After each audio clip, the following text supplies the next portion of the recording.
в начале 20 века многие чувашские национальные деятели подняли вопрос о том, что нужно создать свой национальный гимн, национальную песню, которая бы выражала бы их представления по отношению к другим народам, к стране, к миру, чтобы имел свое яркое самобытное лицо. И было несколько проектов. Вот я хотел бы выделить некоторые из них. В 1905 году, то есть, когда, помните, там, да, была первая русская революция 5-6 годов, чувашский поэт Яков Турхан написал песню «Патшалых Юрию», государственный гимн, песня, где он как раз выражал идеи чувашского народа, которые должны быть на российском пространстве. В ней говорилось о том, что всем народам нужно быть дружными, нужно быть, различные культуры должны произрастать на территории России, выполнять заветы предков. Но мне больше всего нравилась такая строчка, ну, на чувашском она звучит, о том, что на большой поляне, где есть много разных цветков, должны быть и наши цветы, и это будет красиво. Вот такая тема единения всеобщего, очень хорошая тема для такого гимна, потому что и в нашем современном гимне чувашском такая тема тоже выражена. Но зато получил популярность другой проект, который подготовил молодой студент Казанского университета Тихон Алексеев.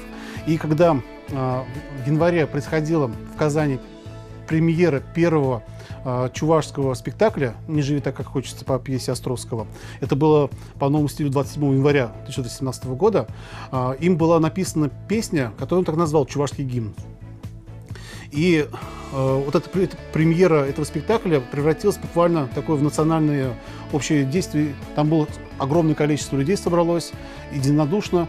Там был исполнен как раз некоторые чувашские песни, которые управлял как раз Тихон Алексеев, в том числе и чувашский гимн.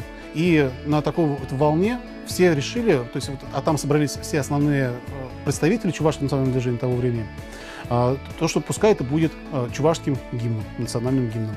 И с легкой руки оно в течение длительного времени читалось как раз именно как чувашский национальный гимн. Вот русский текст этого гимна, который написал Тихон Алексеев. «Слава живущему издревле чувашу, слава великому в веках народу. Дружно беритесь за работу, за построение жизни новой.